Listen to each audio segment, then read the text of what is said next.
할렐루야. 예수 그리스도 이름으로 하나님 말씀 함께 나누시 갖도록 하겠습니다. 오늘 함께 나누실 말씀의 본문은 요한복음 11장 17절에서 44절까지 말씀. 좀 길죠? 본문의 내용이 좀 깁니다. 17절부터 44절까지 말씀이 되겠습니다. 저와 같이 한 절씩 교독하겠습니다. 제가 먼저 읽겠습니다. 예수께서 와서 보시니 나사로가 무덤에 있은지 이미 나흘이라.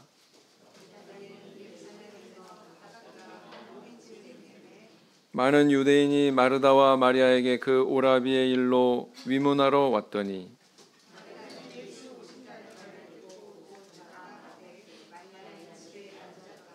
마르다가 예수께 여짜오되 주께서 여기 계셨다면 내 오라비가 죽지 아니하였겠나이다.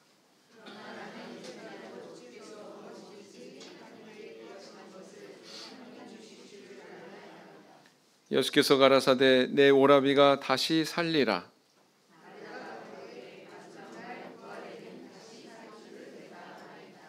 예수께서 가라사대 나는 부활이요 생명이니 나를 믿는 자는 죽어도 살겠고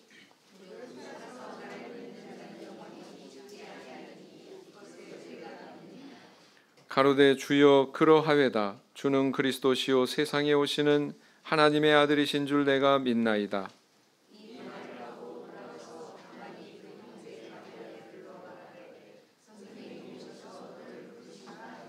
마리아가 이 말을 듣고 급히 일어나 예수께 나아가매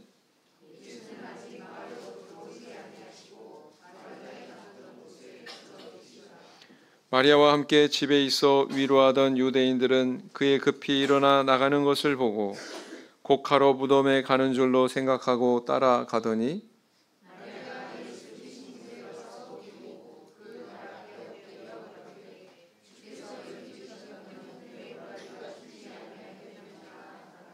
예수께서 그의 우는 것과 또 함께 온 유대인들이 우는 것을 보시고 심령에 통분히 여기시고 민망히 여기사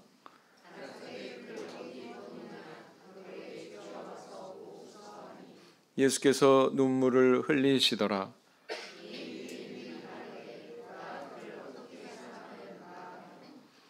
그중 어떤 이는 말하되 소경의 눈을 뜨게 한 이 사람이 그 사람은 죽지 않게 할 수 없었더냐 하더라.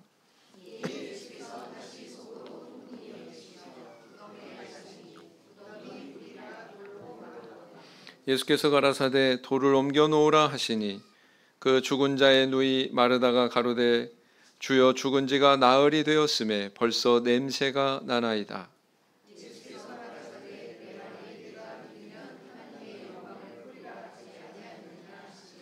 돌을 옮겨 놓으니 예수께서 눈을 들어 우러러 보시고 가라사대 아버지여 내 말을 들으신 것을 감사하나이다.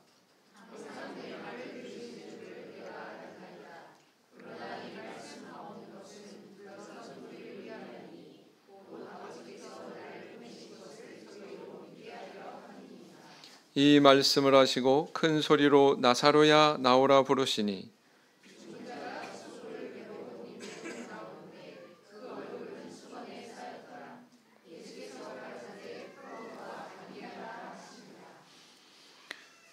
우리 성도님들 기성세대 분들은 아마 최진실이라고 하는 이름은 다 기억하고 계실 겁니다. 한국의 대단히 유명한 여성 탤런트였죠. 그런데 어느 날 허위 소문에 이렇게 고통당하고 괴로워하다가 스스로 자살을 하지요. 그런데 이 불행한 일은 그것으로 끝나는 것이 아니라 2년도 못 돼서 그 남동생 되는 최진영 씨도 세상을 떠나게 됩니다. 자살한 거죠. 뿐만 아니라 이 최진실 씨하고 같이 결혼했다가 이혼한 야구 선수 조성민 씨라고 있는데 그도 역시 이렇게 자살을 하는 그런 일이 있었습니다. 참 이 가정에 어떻게 이런 일이 연이어서 일어날 수 있나. 국민들 모두 다 안타까움에 가슴이 먹먹했던 그런 때가 있었죠. 그런데 그런 불행을 지켜보면 우리 국민들보다도 누구보다 더 깊은 상처와 슬픔을 느끼는 사람들이 있었죠. 누구겠습니까? 그 부모님, 그리고 또 남겨놓은 자녀들, 예, 그렇습니다. 그 부모와 남겨진 자녀들의 모습을 보면 더 참 안타깝게 이를 데가 없었다라는 것입니다. 얼마나 고통이 클까, 얼마나 상처가 클까, 직접 체험하지 않으면 참 가늠하기 어려운 그런 상처와 고통이 아닐까 싶습니다. 뭐 욥기라고 하는 걸 성경에도 보면 알 수 있지만, 우리 주변의 불행한 사건에 대한 이렇게 뉴스를 접하다 보면 깨닫는 것이 있죠. 그것은 바로 뭐냐면은 인간이 맞닥뜨리는 그런 재앙에는, 불행한 사건에는 애누리가 없다는 것입니다. 애누리가 없다. 무슨 얘기냐? 뭐 어떤 처지와 형편을 참작해서 재앙의 규모가 정해지는 게 아니잖아요. 네. 또 한 번만 오고 난 이미 괴로움 당했으니까 다음에는 오지 말아야지, 그렇게 원한다고 안 오는 게 아니잖아요. 그리고 또 한 번만 오고서 뭐 많은 것이 아니라 연속해서 올 수 있다라는 것입니다. 또 미리 알려주고 임하는 것이 아니라 그냥 불시에 찾아옵니다. 정말 당혹스럽게. 그래서 인간이 이렇게 만나게 되는 예기치 못한 현실을 보면 참 이게 인간의 참 고통의 모습이구나, 인간이 끌어안게 되는 고통의 모습이구나 라는 것을 생각하게 됩니다. 그러나 우리 하나님 믿는 성도는 그런 현실을 만났을 때 세상 사람들과의 그 모습과는 달라야 된다라는 것이죠. 그것을 바라보는 생각도 달라야 되고, 그것을 대처하는 믿음의 태도도 달라야 된다, 이렇게 생각합니다. 시편 71편 20절 말씀을 보시겠습니다. 시편 71편 20절 말씀을 보시겠습니다. 같이 읽겠습니다. 시편 71편 20절 시작. 우리에게 많고 심한 고난을 보이신 주께서 우리를 다시 살리시며 땅 깊은 곳에서 다시 이끌어 올리시리이다. 이 작자미상의 이 시편 기자는 인생의 여정에 자신의 신앙 고백을 지금 수레하고 있죠. 하나님이 많고 심한 고난을 보이셨다, 이렇게 얘기하고 있어요. 내가 정말 재수가 없어서, 아니면 어떤 운명을 잘못 타고 나서 뭐 많고 심한 고난을 경험하는 게 아니라, 이것을 누가 주셨다고 지금 인식하고 있는 거예요? 하나님께서 이것을 주셨다, 이렇게 인식하고 있다는 것입니다. 그런데 그것이 고통으로 끝나는 게 아니라 다시 살리신다고 그랬어요. 다시 살리시고 땅 깊은 곳에서 다시 이끌어 올리신다, 이렇게 확신의 고백을 하고 있거든요. 자, 이 사람의 이 고백 속에 우리는 뭘 엿볼 수가 있습니까? 이 사람 마음속에 부활신앙이 있죠. 부활신앙이 있죠. 네. 오늘날 우리 성도님들은 어떤 재앙과 불행을 만나게 되더라도 이런 시편의 기자와 같은 이런 고백을 할 수 있는 그런 믿음을 소유하고 있습니까? 우리 부활신앙은요, 궁극적으로 우리가 가게 될 천국을 의식할 때의 그 부활, 궁극적인 부활, 그것만 부활이 아니죠. 어떤 상황 속에서의 어떤 벗어남, 정말 절망적인 그런 상황 속에서의 재기, 이런 것들을 또 부활이라고 할 수가 있겠죠. 만약에 우리가 이렇게 부활의 신앙을 고백할 믿음이 없다면 우리는 어떻게 그것을 갖출 수 있을까요? 오늘은 이 죽은 나사로가 살아난 기적 이야기를 통해서 함께 생각하고 깨닫는 은혜를 나누고자 합니다. 자, 예수님께서는 예루살렘에 오시면 항상 자주 머무시는 어떤 사람의 집이 있었습니다. 그 집은 예루살렘 동쪽에 있는 베다니라고 하는 마을에 있는 집이었는데, 본문에 보면 그 집은 문둥이 시몬의 집이었다, 이렇게 마태복음에 기록을 하고 있습니다. 근데 그 집의 한 여인이 예수님께 뭐 향유를 붓고 머리털을 자기의 머리털로 예수님의 발을 닦았다. 뭐 이런 기록도 있죠. 이 여인이 누굴까요? 다른 복음서에서는 침묵하고 있는데 요한복음에서는 그 여인의 이름을 이렇게 구체적으로 밝히고 있습니다. 요한복음 12장 3절. 요한복음 12장 3절을 보시면 요한복음 12장 3절 같이 읽겠습니다. 마리아는 지극히 비싼 향유 곧 순전한 나드 한 근을 가져다가 예수의 발에 붓고 자기 머리털로 그의 발을 씻기니 향유 냄새가 집에 가득하더라 그랬어요. 여인의 이름이 뭐였어요? 마리아라고 이렇게 기록을 하고 있습니다. 그것 이외에도 마르다, 마리아 뭐 이런 이름들이 자주 이렇게 사복음서에 등장하는데 이런 것들을 종합해 보면 우리 예수님께서는 베다니 문둥이 시몬의 집에 자주 들락날락 하셨다. 거기 자주 머무셨다. 그리고 또 이 집을 문둥이 시몬의 집이라고 표현하고 있거든요. 근데 이제 현실을 보면 삼남매 이름만 드러나고 있어요. 마르다, 마리아, 나사로 이렇게. 그래서 왜 시몬이 여기에는 나타나지 않을까 추정해 보건데 문둥이 시몬이라고 했잖아요. 문둥병 걸렸어요. 그래서 아마 이 삼남매의 아버지가 바로 시몬이 아니었나. 그런데 이 문둥병으로 일찍 죽었거나 아니면 이 가족의 품을 떠나서 불가피하게 따로 격리된 그런 생활을 했거나 뭐 이렇게 추정이 된다라는 것입니다. 자, 그렇다면 이 가정은 어떤 가정이에요? 행복한 가정이에요? 불행한 가정이에요? 불행한 가정이고 재앙으로 인해서 고통을 받는 가정이다라는 것입니다. 그런데 어느 날 설상가상 이 가정에 또 다른 불행이 닥쳤죠. 아버지를 대신해서 기둥 역할을 해오던 오라비 나사로가 죽은 거예요. 죽은 것입니다. 아버지를 잃었는데 이제 다시 나사로도 잃게 될 것 같으니 이 가족의 상처와 아픔이 얼마나 컸을까요? 공교롭게도 이들이 살고 있는 이 베다니라고 하는 이 마을의 이름의 뜻이 곤고의 집이라는 뜻이에요. 곤고의 집. 그런데 예수님이 그 베다니 마을 가장 지금 현재 큰 상처와 아픔을 당하고 있는 이 가정에 나타나신 것입니다. 그리고 나사로가 부활하는 그런 기적의 은혜를 베풀어 주시죠. 오늘 이 기적 이야기를 통해서 우리에게 주시는 교훈은 무엇일까요? 바로 이런 것입니다. 첫째는 뭐냐면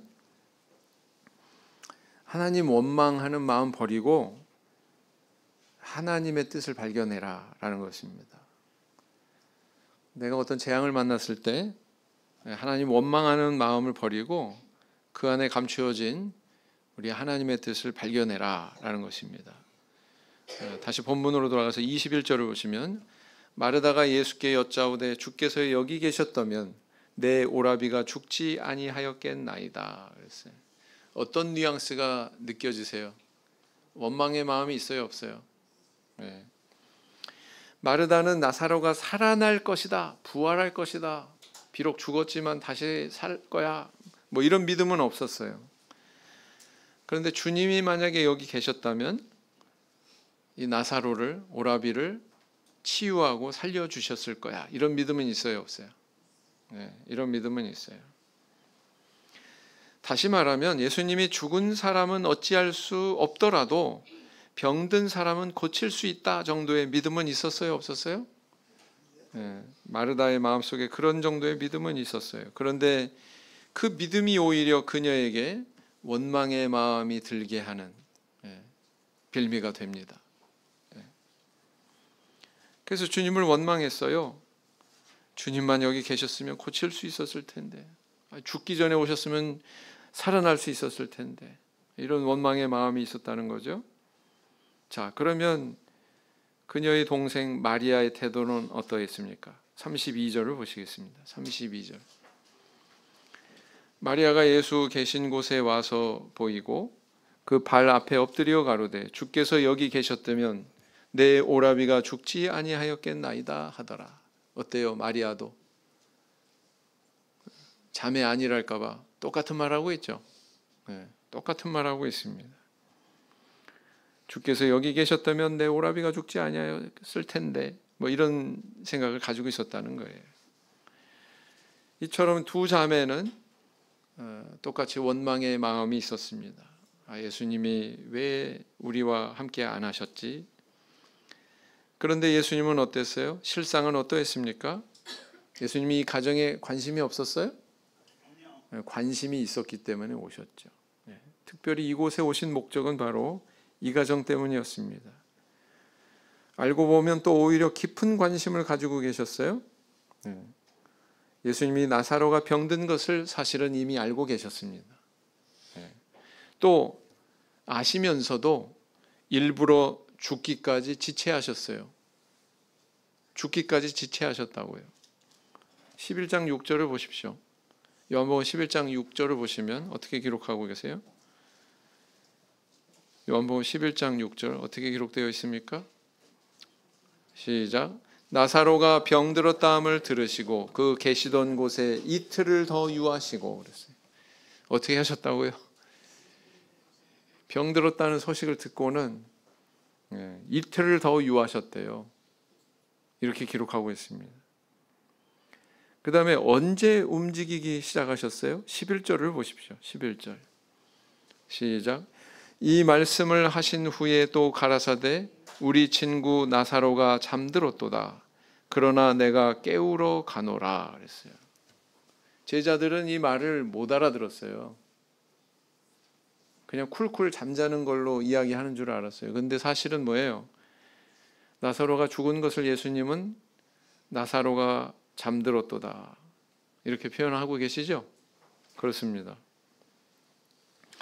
주님은 왜 지체하시다가 나사로가 죽은 다음에야 움직이셨습니까? 이렇게 행동하신 데는 뚜렷한 목적이 있었습니다. 그 목적이 뭐예요? 다시 살리시고 다시 살아난 그들의 오라비를 보고 나사로 자신뿐만 아니라 마르다, 마리아가 부활의 신앙을 가슴 깊이 새기도록 하는 데 목적이 있었습니다. 그게 궁극적인 목적이었어요. 그리고 또 그런 부활의 신앙을 가져야 주님께서 이렇게 십자가 지시고 죽으신 후에 예수님께서 다시 살아날 것이라고 하는 것에 대한 소망을 품을 수 있지 않겠습니까? 그 목적이 있었던 거예요. 부활의 신앙이라고 하는 그 선물을 주시고자 하는데 목적이 있었던 것입니다. 그래서 이렇게 지체하시고 나중에서 이렇게 나타나신 것이죠. 14절 15절 말씀을 보시겠습니다. 14절 15절 시작. 이에 예수께서 밝히 이르시되 나사로가 죽었느니라. 내가 거기 있지 아니한 것을 너희를 위하여 기뻐하노니 이는 너희로 믿게 하려 함이라. 그러나 그에게로 가자 하신대. 어떻게 하려 함이라고요? 믿게 하려 함이라. 도대체 뭘 믿게 하신다는 거예요? 네? 다시 살아날 것을, 부활을 믿게 하신다는 뜻 아니겠습니까? 네. 이렇게 뚜렷한 목적이 있으셨다는 거예요. 마르다와 마리아는 예수님이 그들과 함께 있지 않은 것을 원망했습니다. 그러나 주님은 말씀하십니다. 내가 그들과 함께 있지 아니한 것을 그들을 위해서 기뻐한다. 그들을 위해서 기뻐한다. 이렇게 말씀하고 있죠. 이것이 예수님이 그들에게 주시고자 하시는 선물이 있었기 때문에, 부활의 신앙이 있었기 때문에 이렇게 행동하셨다는 거예요. 이렇게 마르다 마리아 자매의 생각과 정서와 반응은 예수님의 그것과 하늘과 땅 차이였다라는 것입니다. 우리는 하나님을 믿는다고 하면서 때로는 마르다 마리아처럼 그렇게 원망의 자리에 머무는 경우가 있죠. 더 큰 하나님의 뜻을 발견하지 못하고 슬퍼하고 아파하고 절망하고, 그게 우리의 모습 아닙니까? 그리고 이제 하나님 앞에 항변하죠. 하나님, 내가 이렇게 예배 참석 잘했는데 왜 내게 이런 시련이 옵니까? 내가 하나님께 이렇게 봉헌도 하고 이렇게 최선을 다해서 섬겼는데 왜 이런 아픔을 주십니까?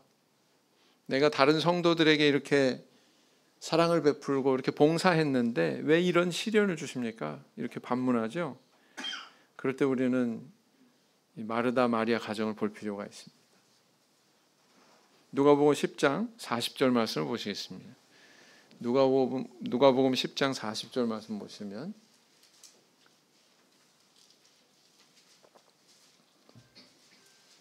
같이 읽겠습니다. 시작. 마르다는 준비하는 일이 많아 마음이 분주한지라 예수께 나아가 가로되 주여 내 동생이 나 혼자 일하게 두는 것을 생각지 아니하시나이까 저를 명하사 나를 도와주라 하소서. 아주 일상적인 대화죠. 아주 일상적인 대화. 네. 그것을 지금 마르다 마리아 예수님 사이에서 이 대화가 오가고 있는 거예요. 이 대화를 나누고 있습니다. 네. 얼마나 이 베다니에 오셨을 때 이 가정을 즐겨 머무셨고 그러는 가운데 얼마나 깊은 관계를 맺었는지 이 대화 속에서 그대로 드러나고 있지 않습니까? 네. 그럼에도 불구하고 예수님은 나사로가 죽게 방관하셨다는 거예요. 이렇게 봉사하고 예수님을 섬기는데 마음을 쓰고 했던 이 가정에도 이런 일이 일어났다는 것입니다. 이렇게 우리의 편협한 시각에서만 상황을 보면 하나님 원망할 일이 많죠.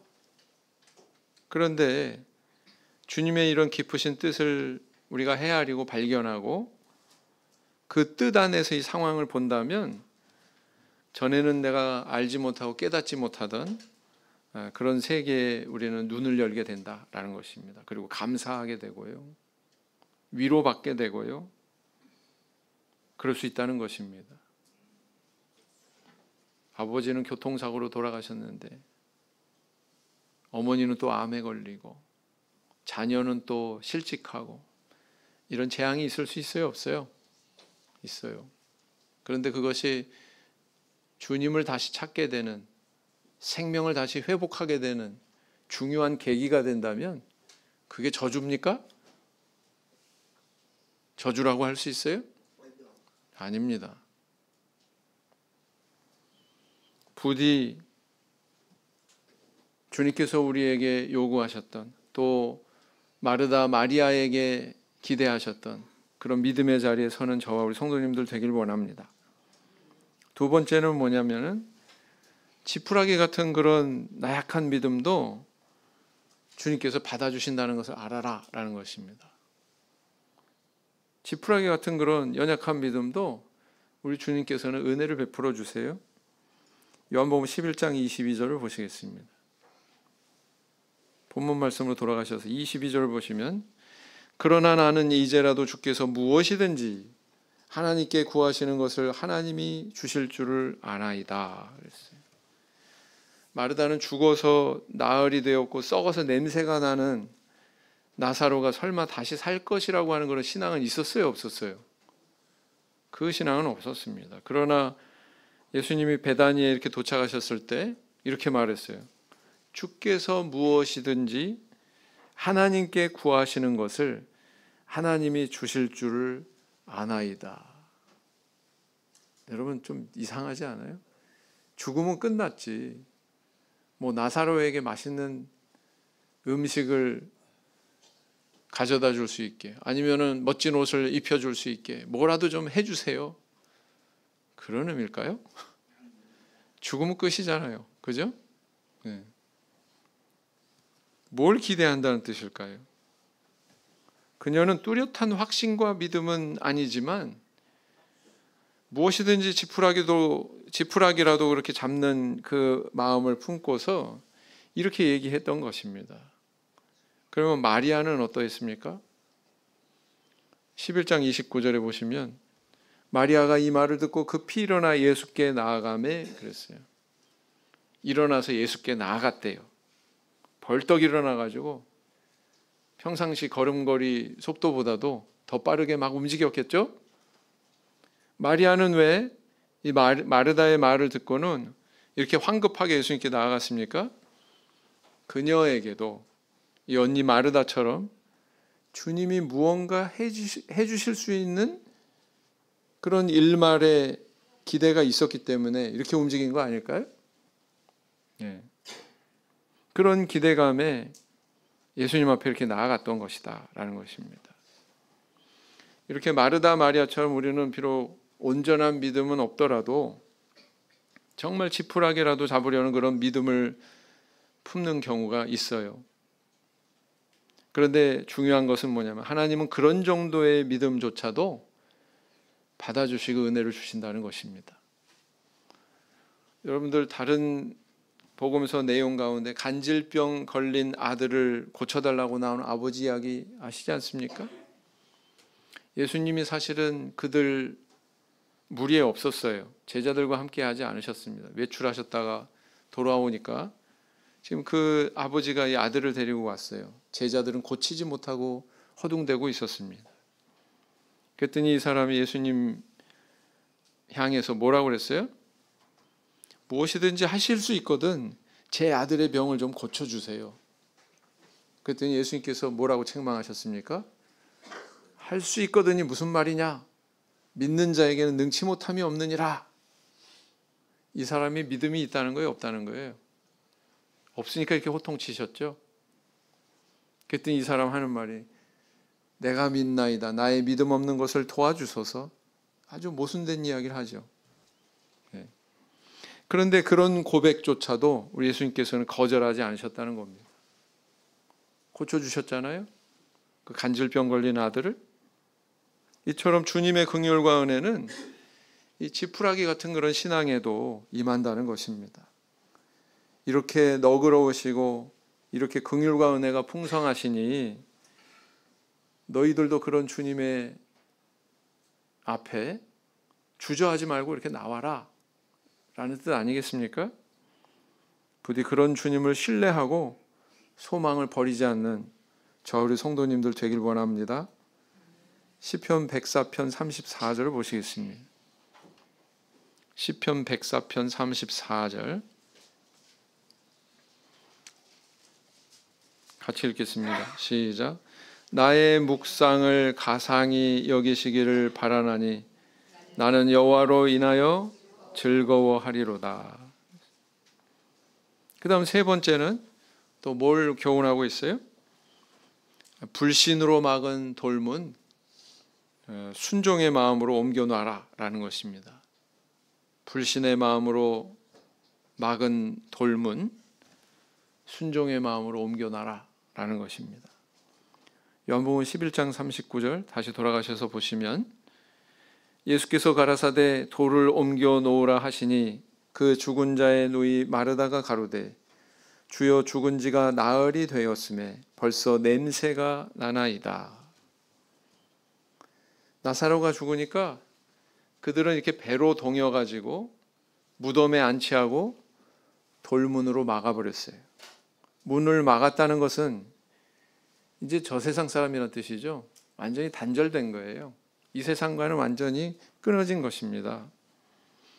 사람들은 이렇게 돌문을 막았는데 주님은 거꾸로 명령하셨어요. 뭐라고요? 돌문을 옮겨놔라 이렇게 명령하십니다. 아직 끝나지 않았다라는 것이죠. 이 주님이 명령하셨을 때 마르다는 어땠습니까? 야, 역시 우리 주님 최고야. 살리시려고 그러는구나. 이렇게 반응했습니까?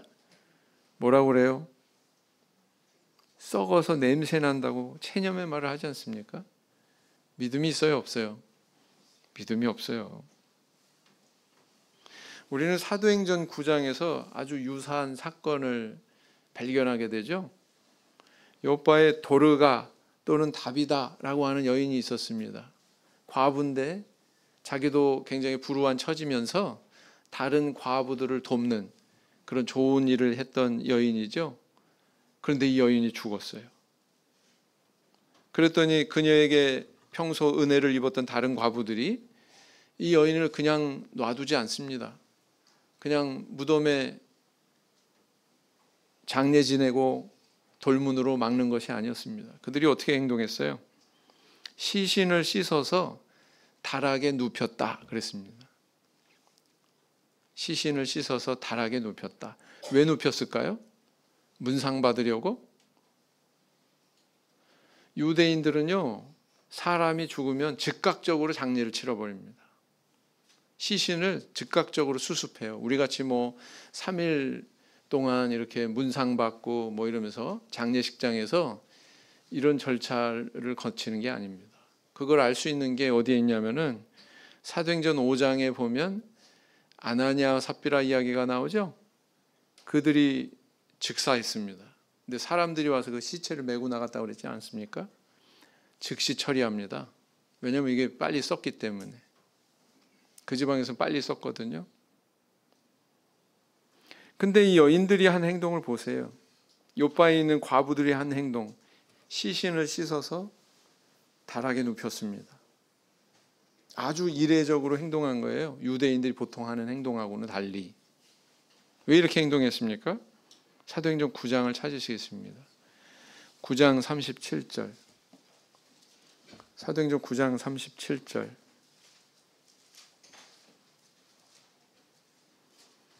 그때 병들어 죽음에 시체를 씻어 다락에 뉘우니라. 그리고 자기들이 이 여인으로부터 은혜를 입었던 자기들 옷을 보여주면서 하소연하지 않습니까? 그렇게 다락에 뉘운 다음에 사람을 보내서 베드로 사도를 청합니다. 왜 다비다의 시신을 다락에 뉘었어요? 왜 베드로를 여기까지 수고롭게 오라고 청했어요? 문상 오시라고? 그거 아니죠. 뭐 때문에? 이 여인들도 마르다 마리아처럼 확실한 믿음이 있었다고 말할 수는 없을 것 같습니다. 그러나 미련이 있어요, 없어요? 지푸라기 같은 그런 믿음이 있어요, 없어요? 있어요. 네. 그래서 그들은 돌문 안에 시신을 안치한 것이 아니었습니다. 근데 마르다 마리아를 보세요. 그렇게 예수님 가깝게 교류하면서 이렇게 지내고 접대하고 봉사하고 그랬던 그들이 나사로의 시신을 씻어가지고 다락에 눕히지는 않았어요. 집에다 뭐 안치해 놓거나 그러지는 않았어요. 예수님 오기까지 기다리고 뭐. 이런 걸 보면 누구 믿음이 더 좋은 것 같아요? 사도행전 9장의 그 여인들의 그 과부들의 믿음이 더 좋은 것 같죠? 네. 시신을 이렇게 무덤에 안치하고 돌문으로 완전히 막아버렸습니다. 아이고 썩어서 지금 냄새가 납니다. 이렇게까지 얘기합니다. 그런데 예수님께서는 뭐라고 명령하셔요? 돌문을 옮겨 놔라.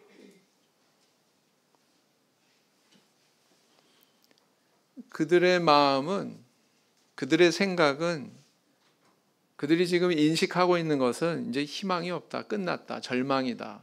돌문으로 닫아버렸는데 예수님께서는 돌문을 옮겨놔라 라는 거예요. 아직 끝나지 않았다.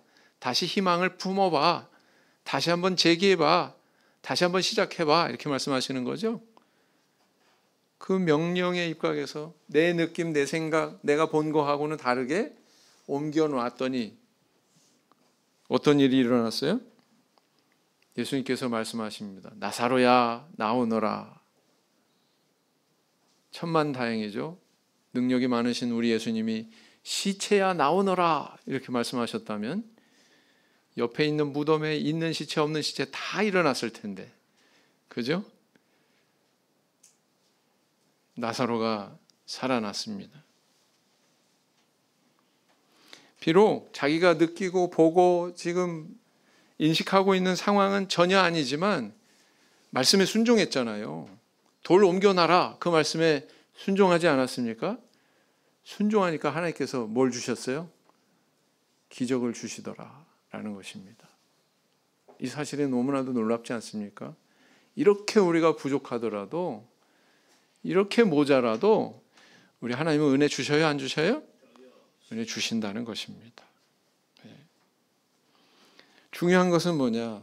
그분께서 말씀하실 때 그 말씀대로 우리가 순종하는 거죠. 돌문을 옮겨놔라. 예수님이 직접 돌문 옮기시고 그 안에 들어가신 거 아니에요? 옮겨 놓는 그 행위는 우리에게 맡기신 겁니다. 우리의 순종 여부에 맡기신 거예요. 네. 그렇게 순종할 때 비로소 우리 하나님께서는 은혜를 주신다는 것입니다. 우리 성도님들의 돌문이 있죠? 우리 성도님들 마음속에 돌문이 있어요, 없어요? 참 움직이기 힘겨워요. 같은 집안 식구 중에서 교회에 안 나오는 그런 식구들이 돌문 같아요. 안 움직여져.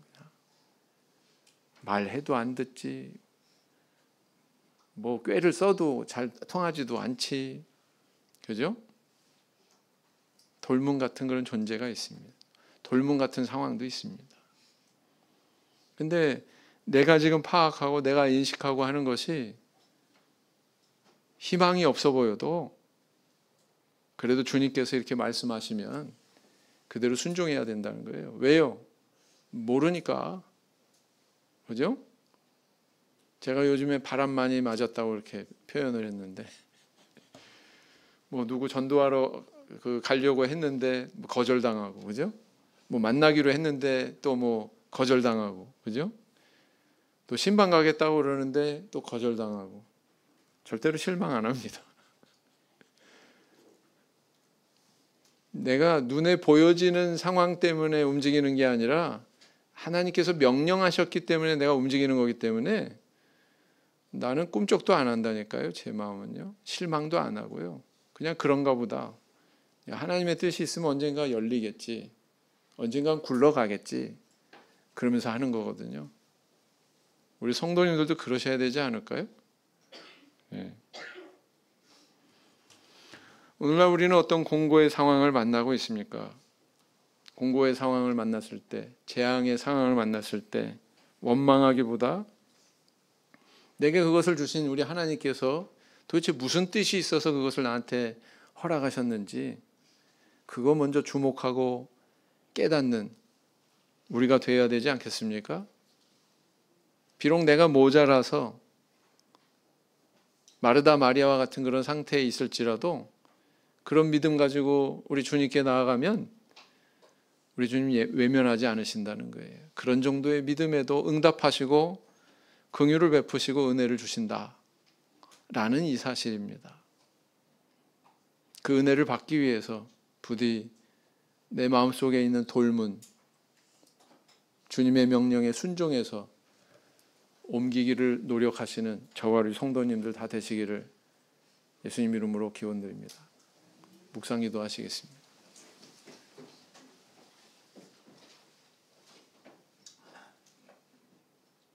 아멘.